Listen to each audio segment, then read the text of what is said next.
I was just lying there, staring at Gabriella, who was sitting right by my hospital bed. She just said the words ordinary friends with this really cold, distant look, like she wasn't kidding at all. The word gotcha just got totally stuck in my throat, and all I could do was look at her in silence.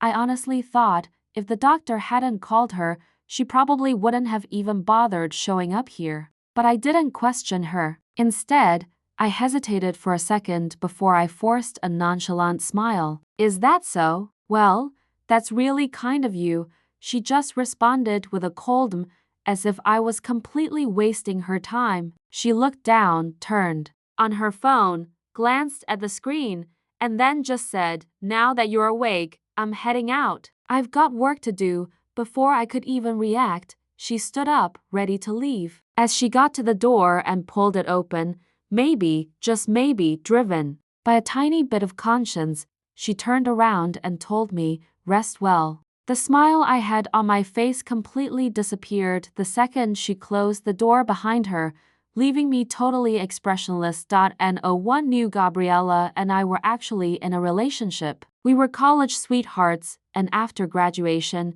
we moved down south together, joining the top marketing firm in South City. We were young back then, but we knew office romances weren't looked on kindly, so we quietly agreed not to mention our relationship to anyone. 4 years later, we both got promoted to business managers, each leading separate teams that were in direct competition. At that point, there was even more reason to keep our relationship hidden, so we've been keeping it a secret ever since.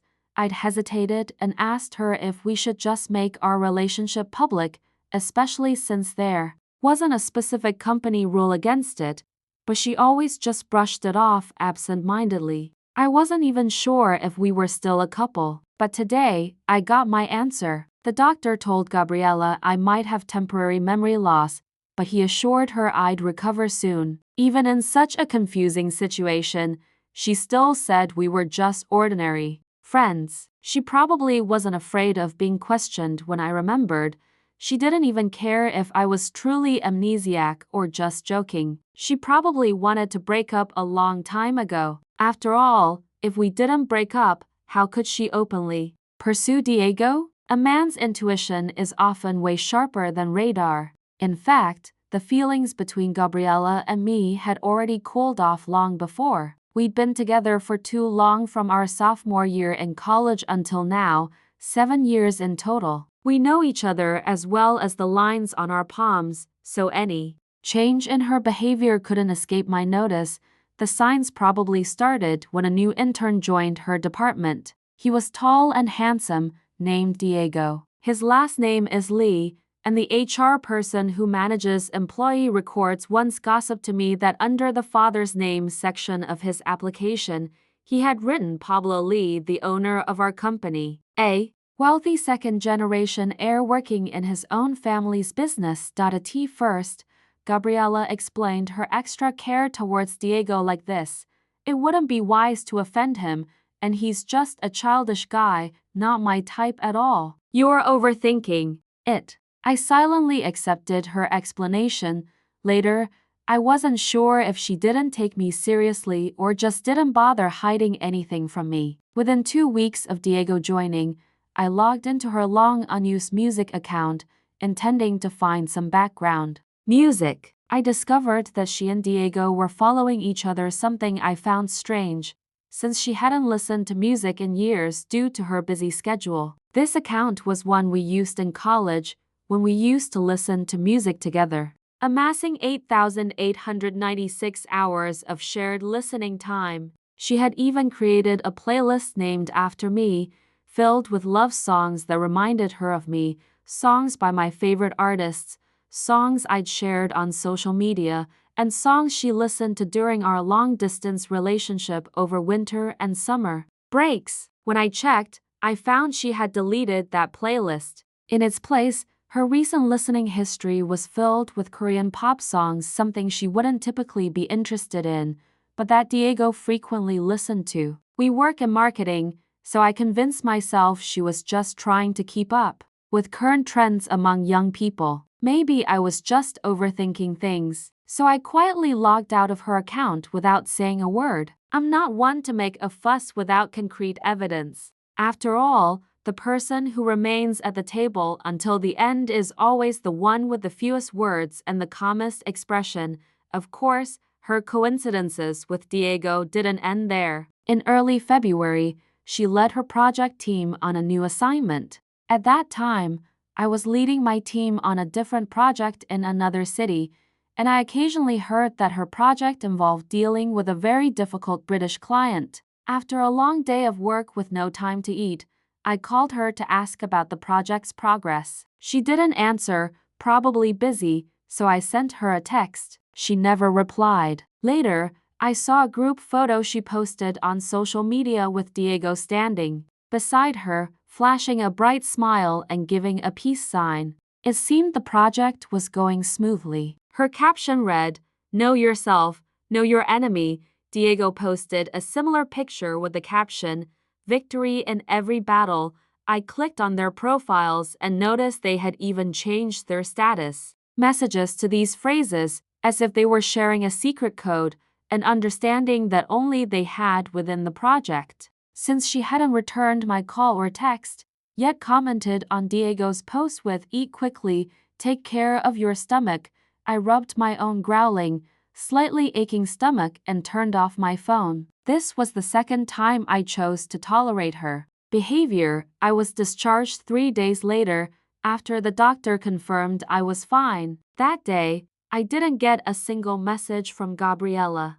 However, she did send a bouquet of flowers. Holding the cappuccino-colored flowers, I decided to give Gabriella one more chance. I sat in the hospital corridor and called her. It took a long time for her to answer. I gently asked, "Gabriella, I'm being discharged today. Do you have time to pick me up?" We tacitly avoided mentioning Amnesia and ordinary friends, as if those words had never been spoken. She didn't respond immediately. After a moment, she said, "I'm sorry, Daniel. I'm really busy and can't get away. Should I call a car for you?" "What are you busy with?" I asked calmly. She paused, probably surprised. I was usually considerate, rarely pressing her so sharply for answers. I knew our first project had just wrapped up, and this was the quietest time for both of us. Yet she claimed to be busy. She didn't reply. I sighed and hung up the phone. A woman's love, or lack of it,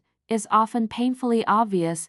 I remember when we had just graduated and started working. One night, I suddenly had a severe bout of gastroenteritis. At a.m. before losing consciousness, I managed to call her. When I woke up, I found her sitting by my bed, her eyes red. One foot was in a slipper, the other in a sneaker, both left-footed. I couldn't help but smile weakly. She looked at me, still shaken, her eyes welling up again. "You're still smiling? When I saw you collapsed at the door, I nearly had a heart attack. In times like this, you should call 911 first." What if I hadn't answered? It's so dangerous. I smiled at her, feeling both dependent and trusting. But in my heart, you're the safest person. See? There was a time when she genuinely cared about me. There was a time when we loved each other deeply and sincerely. Even though those days are almost unrecognizable now, recalling those distant memories still brings a faint, self-mocking smile to my lips. I shook my head and tossed the cappuccino-colored bouquet into the nearby trash bin.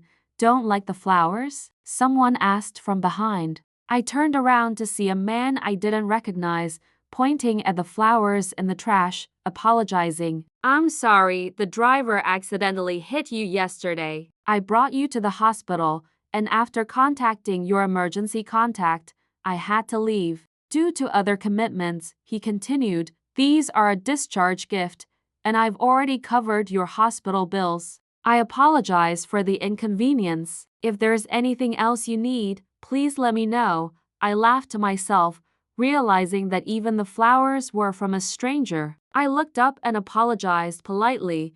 "I'm sorry, I thought they were from someone else." Inwardly, I sighed. I've always been a reasonable and well-mannered person, but being well-mannered doesn't mean I'm weak or easy to take advantage of. It's clear that Gabriella and I are truly over. When I returned home from the hospital, Gabriella was already there. When I opened the door and walked in, she was sitting on the sofa. The TV was on, playing a variety show she wasn't interested in, and she was holding her phone, smiling faintly as she chatted with someone. The soft glow from the phone screen cast a gentle light on her face. I couldn't remember the last time I'd seen that kind of soft smile on her face.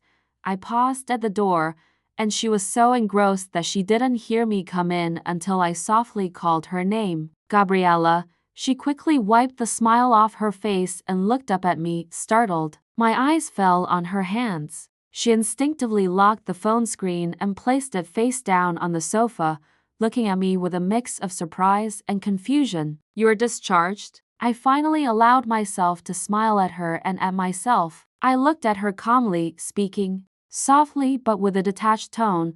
"Let's talk." Our breakup was surprisingly peaceful.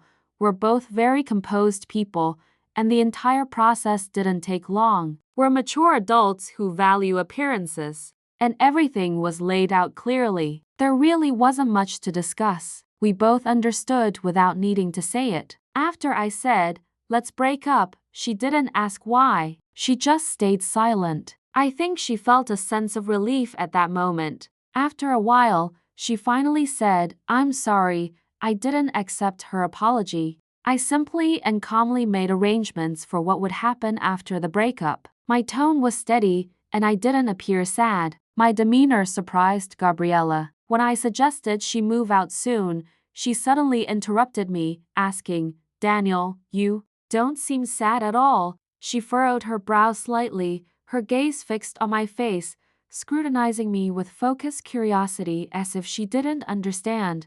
Women can be such ironic creatures. Even if they no longer love you, even if the breakup is exactly what they've been longing for, they still feel dissatisfied seeing you so calm and composed. Maybe in her mind, I should be crying and begging her to stay, so she could feel a small sense of satisfaction amid her annoyance. I looked up at her, my expression neutral. I didn't tell her I had already been through my sadness. When she didn't reply to my messages but commented on Diego's latest post. When she deleted the playlist she had created for me just to listen to Korean pop songs with Diego. When she told me we were just friends while I pretended to have amnesia. When she was immersed in that ambiguous adult game of push and pull with Diego, thinking I wasn't aware I had already grieved. To me, Gabriella was like a benign tumor growing inside my body. It wasn't fatal, but I knew that if I let it go, it would slowly turn malignant, gradually eroding my health and vitality. There was nothing to fear. I just needed to cut it out while it was still benign. The pain would be temporary, but eventually, I would heal. Before Gabriella finished packing and left, I calmly asked her one last question.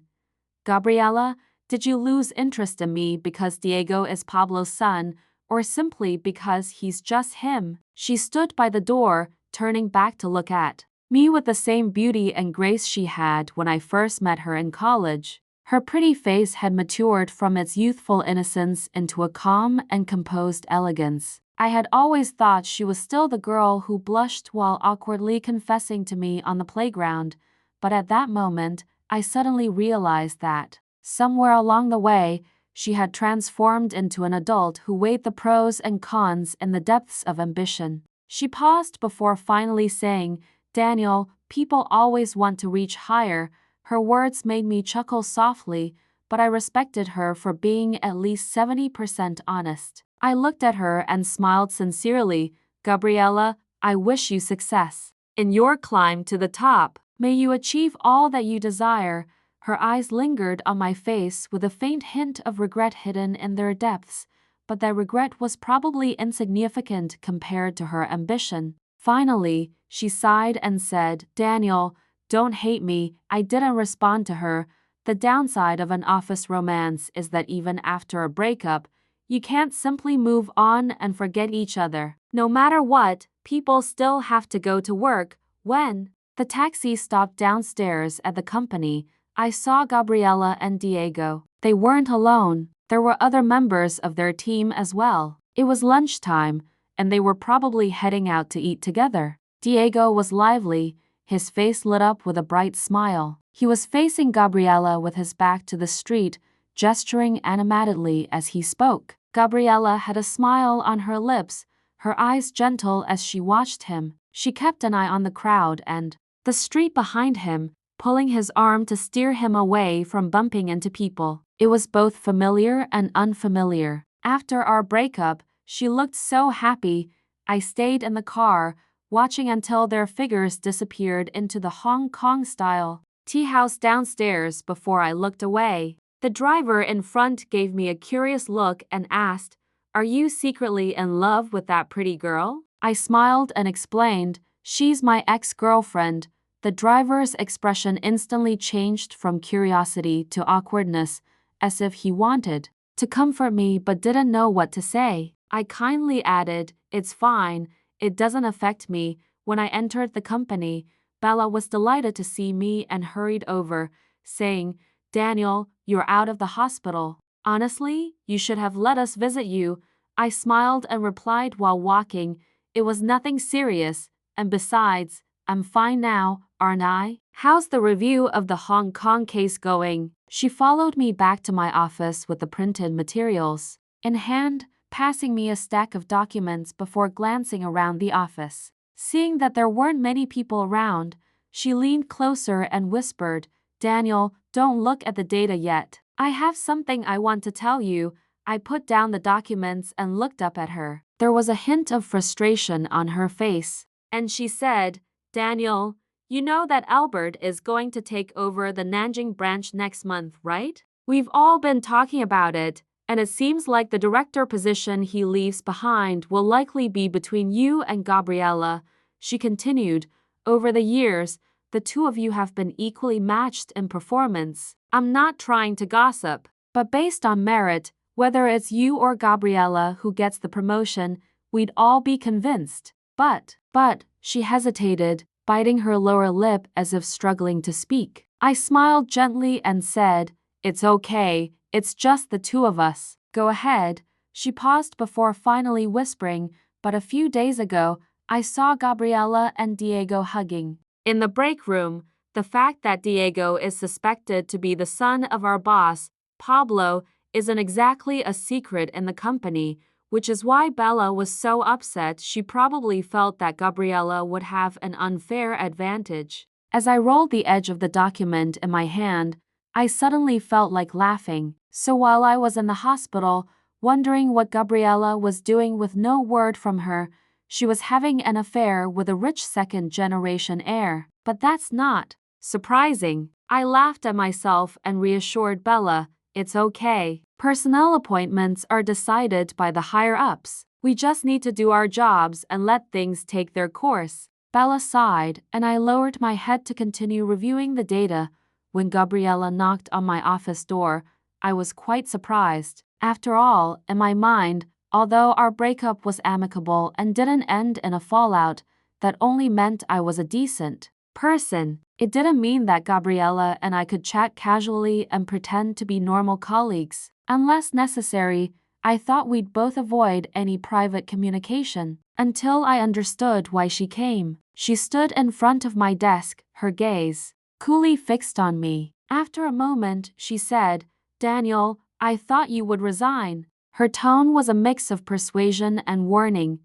"Daniel, we've been together for 7 years. Don't say I'm being ruthless, but when Albert goes to Nanjing next month, one of us will be promoted to director to fill his position," she continued. "If I were you, I would start planning ahead and find another way out." I looked at her, understanding her meaning. She was certain she would get the position and was advising me to resign. Otherwise, once she became the director, and with the boss's son as her boyfriend, she'd likely force me to leave to avoid any gossip. Her warning was her kind way of advising me to make other plans. I can accept a woman's fickleness and change of heart because emotions are not something that should be tested. But I didn't expect that she would lose even the last shred of humanity. I looked at her as if she were a stranger and said the first curse word that came to mind. "Gabriella, you're a piece of trash."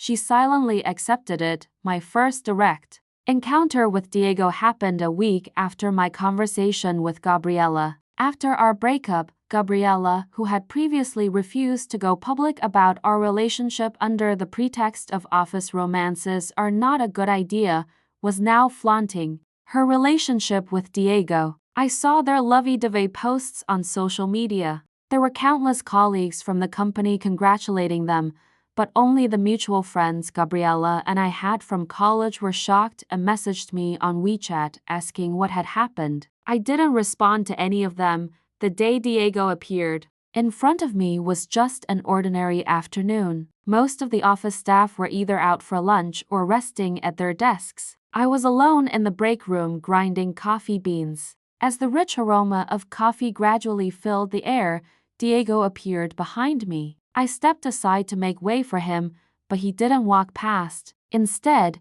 he stood in front of me, his gaze lingering on me with a somewhat meaningful expression before abruptly saying, "I know you and Gabi used to be together." Gabi, how sweetly he called her. He had a baby face and was shorter than me. I looked down at him calmly, raising an eyebrow in slight confusion. He looked up at me, his eyes slowly scanning my face, and when he didn't get the reaction he was hoping for, there was a hint of disappointment in his expression. After a pause, he continued, "I saw that playlist she named after you. You two weren't very good at keeping your relationship a secret." I remained silent, patiently waiting for him to finish. He went on, My father really likes Gabriela, you know. Gabriela is strong and independent, mature and driven. My father says Gabriela reminds him of himself when he was young," he added.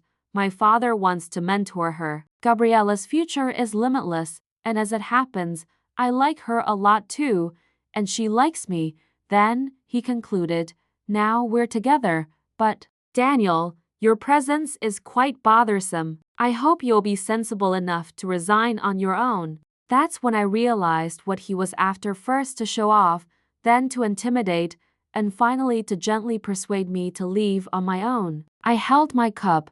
My expression was calm, my tone steady, even with a slight smile. I looked down at him and said, "Mr. Lee, any changes in an employee's position require going through the proper procedures. I'm not sure if you're here to fire me or what." I continued, "If you're here to fire me, company policy clearly states that HR should be the one to talk to me and inform me of the reason for my dismissal." His face turned pale, perhaps not expecting me to be so unyielding. Before I turned to leave, I added, "Oh, and for any personnel changes involving employees at the manager level or above, they need to be personally approved and reported by the chairman." In other words, the only person in the entire company who can fire me is the chairman. "Mr. Lee, you're just an intern in Gabriela's department. You're overstepping your bounds." With that, I didn't bother to look at his reaction and left with my cup. Not long after my conversation with Diego, the announcement of Albert's transfer to Nanjing was made. Before her departure, the chairman organized a farewell banquet for her, attended by all the management-level staff of the company. Everyone knew that in addition to bidding farewell to Albert, changes in the core personnel of the headquarters would soon follow. When the HR manager placed the invitation on my desk, only Bella looked pale. She was someone I had personally mentored. Leaning over her desk, she first tried to encourage me by saying, "Good luck," and then added solemnly, "Daniel, no matter what happens, our team is standing behind you. If things don't work out here, we'll follow you wherever you go." I laughed lightly, tapping her forehead with the invitation, and said gently, "What are you talking about? It's just a meal. Have you forgotten my motto? Build bridges when you encounter water and pave roads when you meet mountains. What's there to be afraid of? Besides, the one who loses definitely won't be me."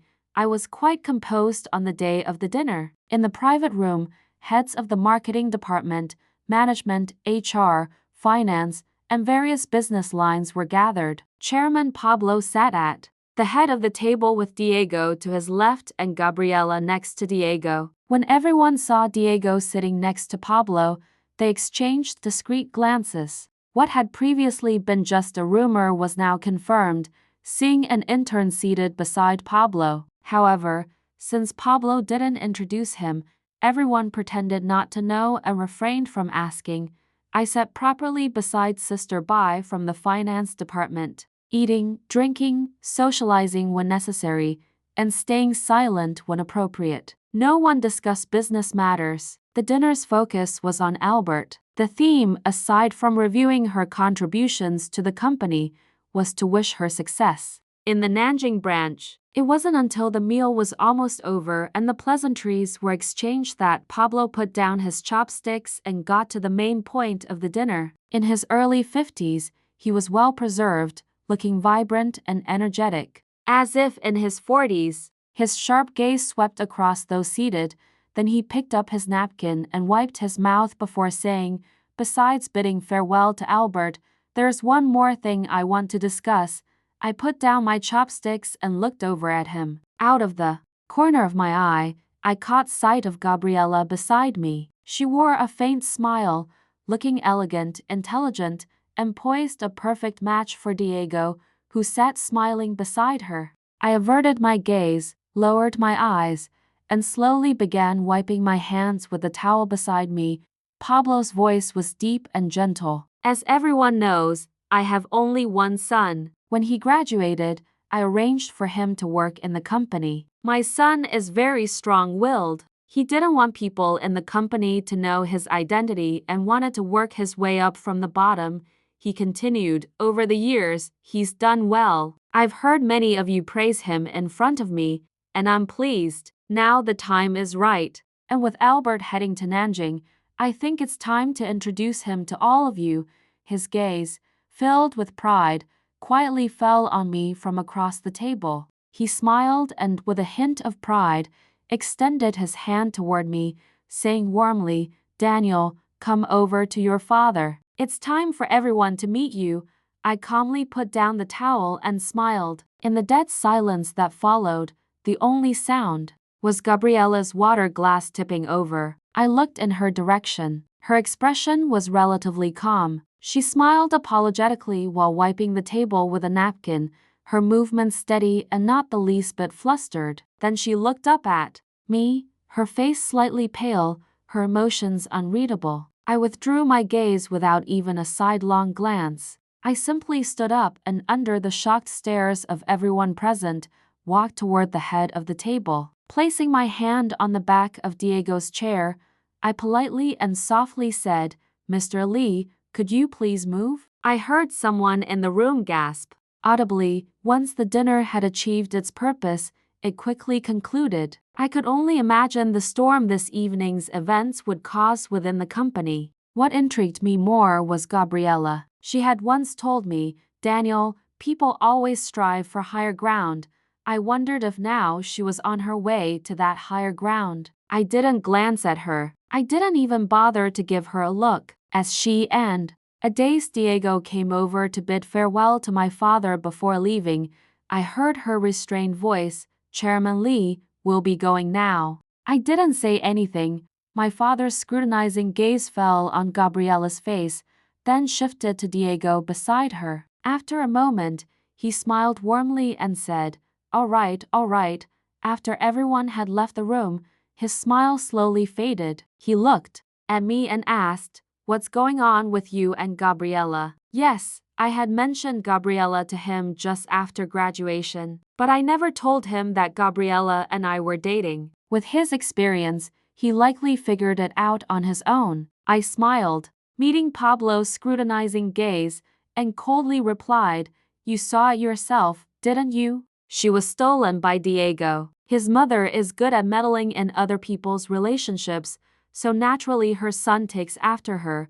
I paused and then, emphasizing each word, added, Father, the last time I called Pablo Dad was when I was 7 years old. Back then, he had just divorced my mom. At the gate of our villa, I clung to his sleeve, repeatedly asking, Dad, Dad, why did Mom divorce you? Say something. but he didn't answer. I didn't understand as a child, but as I grew older, I learned about the complexities of adult relationships. My dad and Diego's mom were childhood sweethearts. Diego's mom despised my dad for being poor and married someone else. Afterward, my dad married my mom. My mom supported him as they built everything from the ground up. Once they became successful, Diego's mom showed up with Diego after divorcing her husband. At that time, Pablo was young and prideful, and he held a grudge against his childhood sweetheart for choosing wealth over love. But the more he resented her, the harder it was for him to forget.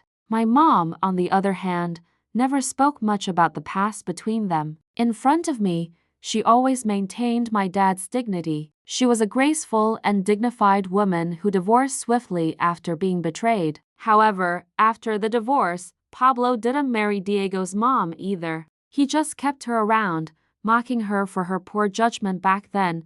Diego's original surname was Wang, but he changed it to Li when he was 8, probably to curry favor with Pablo. He and his mother, who had taken over our home, were smug. They didn't know about me, but I knew about them. I found out when I was 8 years old. I had secretly returned to the villa without telling my mom and saw Pablo celebrating Diego's birthday. He was holding 10-year-old Diego in his arms, with Diego's mother standing beside him. All three of them were smiling as if they were a real family. After that, I never called Pablo dad again, and we rarely saw each other.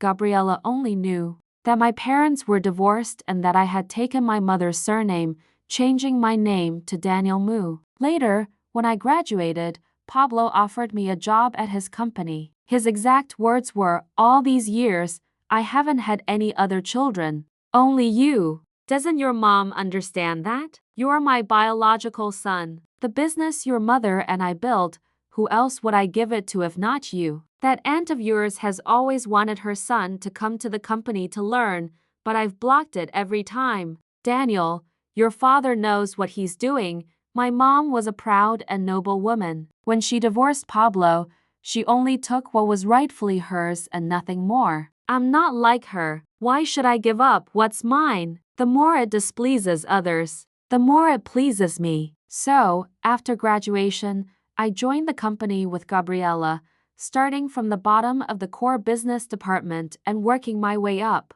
Pablo knew about Gabriela, paid attention to her, and praised her as young and promising, saying her future was limitless only because I had mentioned her to him before. My family's relationships were complicated. I had originally planned to explain everything to Gabriela when the day came for Pablo to make it public, but she gave me a surprise instead.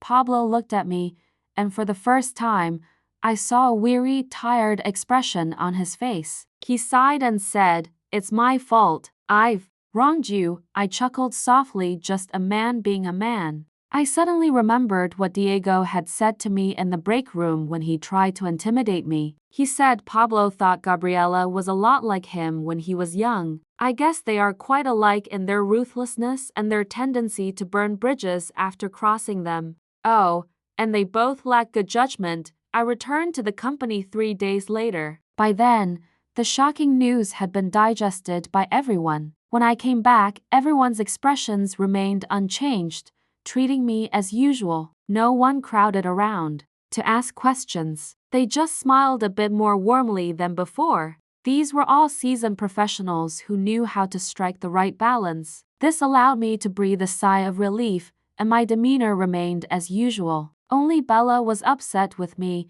complaining about how she had worried for so long only to find out I had been playing dumb all along. I finally appeased her with a seafood dinner. As she picked at a lobster claw, she asked, "You're the real rich young master, so what is Diego?" I didn't hide anything from her and briefly explained the situation. She looked shocked. "Oh my God, I can't believe there are people so shameless in this world, pretending to be the boss's son to fool everyone. That's disgusting," she continued. "Daniel, while you were away, a lot of people were gossiping with me. Can I tell them about this? I really can't stand Diego's arrogant attitude. If it were true, fine, but it turns out he's just a fraud. I don't know what he's so smug about. I peeled a piece of lobster meat and, with a smile, casually said, "It's not really a secret. If someone asks, go ahead and tell them."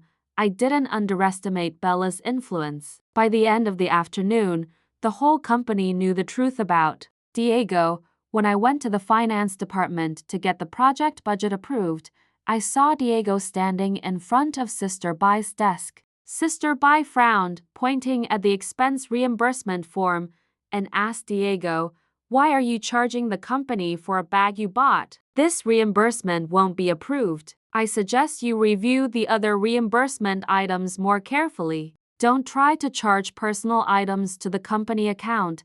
His expression turned somewhat unpleasant at her words, and he grabbed the reimbursement form from the desk. Before leaving, he shot me a nasty glare as if I had put her up to it. I didn't say anything. Since Pablo revealed my identity, I started getting involved in all the company's departments. This way, I could gain a clearer understanding of the company's overall development. Of course, Gabriela didn't get promoted to director, and for now, Albert is still remotely overseeing things from Nanjing. After I moved up, my managerial position became vacant. Bella still needed more experience and maturity, so we brought in a business manager from another large company to replace me. Once the personnel changes were confirmed, many colleagues sent me congratulatory messages via WeChat or text. Only two people were exceptions. Whether out of guilt or something else, Gabriela and Diego had been avoiding me since I returned to the company. But there was really no need. My time and energy were limited, and with all the company matters I had to get a handle on, I didn't have the time to pay attention to them. Besides, bridges are bridges and roads are roads. We were never on the same path. But they probably didn't see it that way. Diego was the first to confront me again in the empty break room with the same coffee beans. But this time, his expression had changed from arrogance to anger. Standing behind me, he spat out, "Hypocrite." I ignored him, so he continued, "Your mother pretended not to care about anything when she walked away, saying she'd never have anything to do with the Lee family again. I thought you two didn't care about the Lee family's assets, but it turns out you're just hypocrites. You act all detached and above it all, but in reality, you're fighting to come back." He went on, "If you really were so noble and didn't care, if you really looked down on my dad's assets, you should have stayed far away. All talk, but in your hearts, you're hypocritical and disgusting."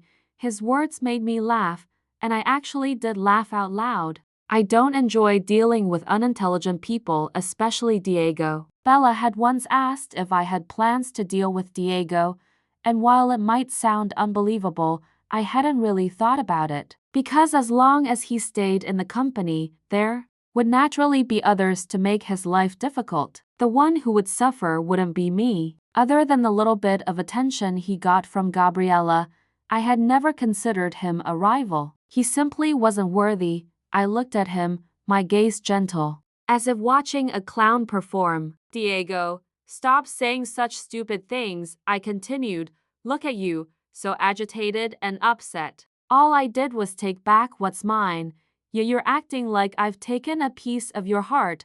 I added, "If I were you, I'd go home and tell your mother to come up with new ways to win over the old man. It's really pathetic. After all these years of you and your mother trying so hard to please and flatter Pablo, all you've got is a meager monthly allowance, not even a house." Then, with a smile, I said, "But don't worry, now that I'm taking over the company, your and your mother's allowance won't be cut off. Consider it your well-earned reward for keeping the old man happy."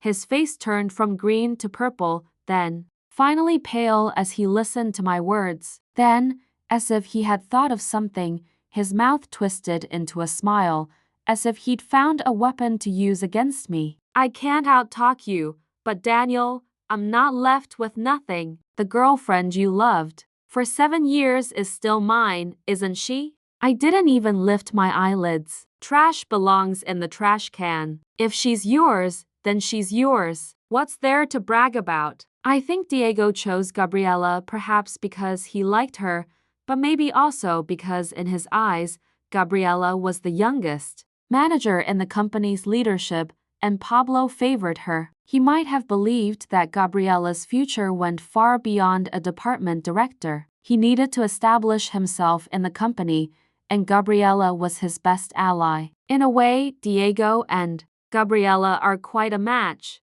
They both put up a fod, using each other to climb higher, only to end up with nothing, deeply disappointed. It's funny when you think about it. After I finished speaking, I was truly tired of the conversation. With a patient yet firm tone, I looked at him and said, "This is the last time I'll be this polite to you, Diego. I hope you have enough sense to keep a low profile in the company. Otherwise, I guarantee I won't always be this good-tempered."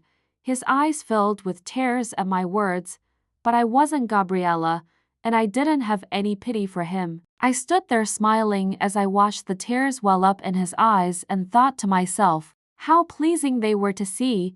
Gabriela's resignation didn't surprise me. I couldn't think of a reason for her to stay. All her resignation procedures followed the normal process. I didn't intervene until all the steps were completed. On her last day at the company, for some reason, she sent me a message asking if we could talk. I didn't know what there was to talk about between us. The night Pablo revealed my identity, she had also called me, saying she was waiting for me outside my apartment. Coincidentally, Pablo had asked me to stay at the main house for a few days, to go over the company's relationships with him. I didn't go back to my apartment, nor did I reply to her message. After that, she wisely didn't bother me again, perhaps because this was the final farewell. Even though I didn't respond to her message, she still came to find me. I had always admired a certain calmness in her demeanor. Maybe it's a trait all successful people have, the ability to pretend as if the betrayals between us never happened. She was so composed that it made me doubt whether my memories were accurate. Her expression was indifferent, revealing little emotion, and she even smiled as if we were old friends.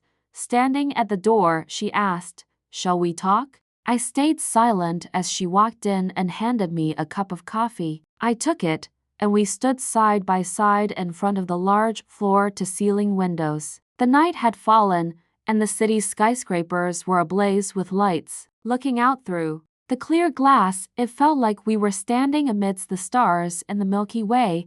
I heard Gabriela sigh beside me. "Do you remember when we first started working here?" That was nearly 5 years ago, two fresh graduates standing in a similar high-rise overlooking the city lights.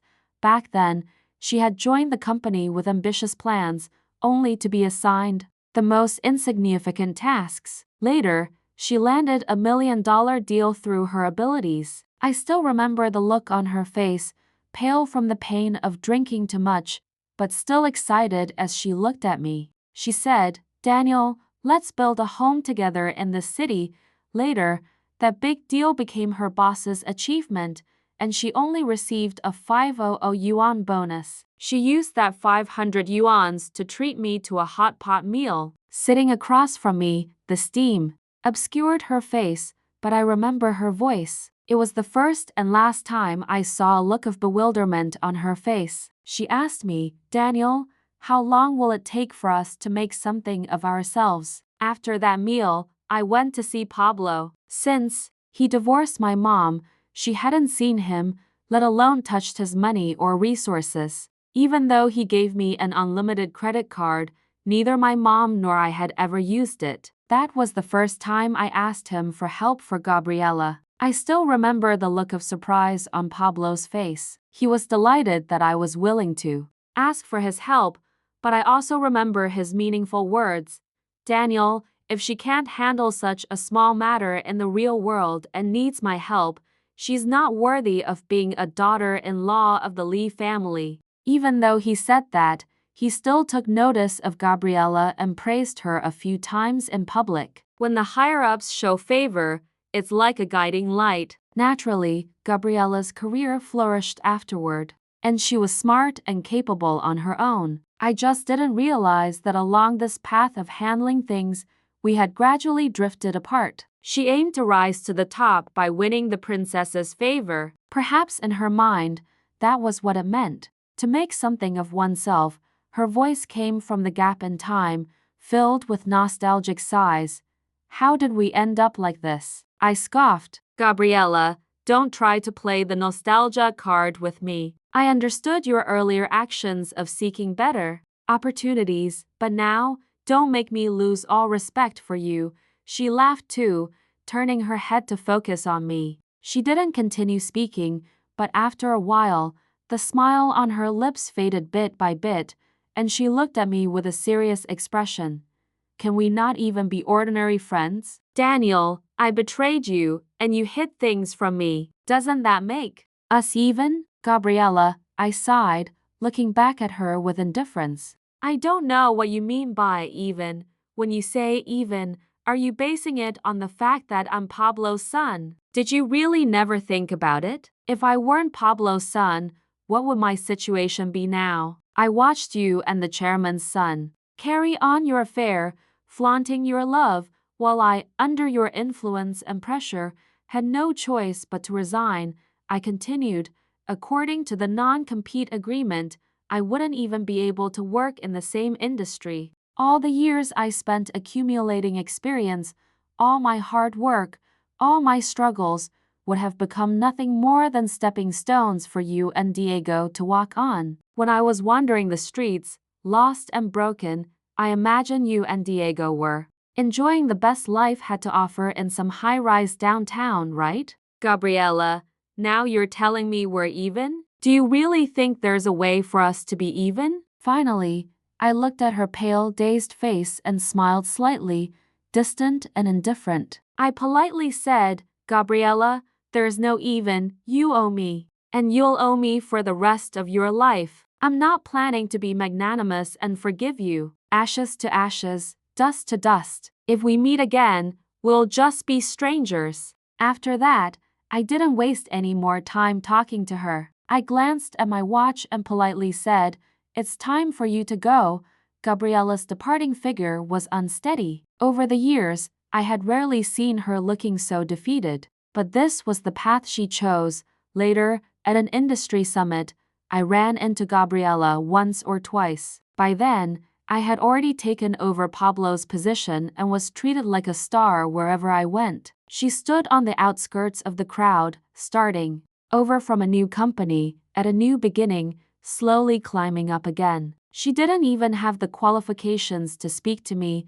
Later, during a meal with Pablo, he casually mentioned Diego's relationship, saying he had been swindled out of money and affection, calling him brainless. I don't know when Gabriella and Diego broke up, but it's no surprise that two people who came together out of interest eventually parted ways for the same reason. I held my teacup, gazing at the garden in full bloom. Spring had deepened in April. It was already another year gone by. The past had long been left behind. I had overcome numerous challenges,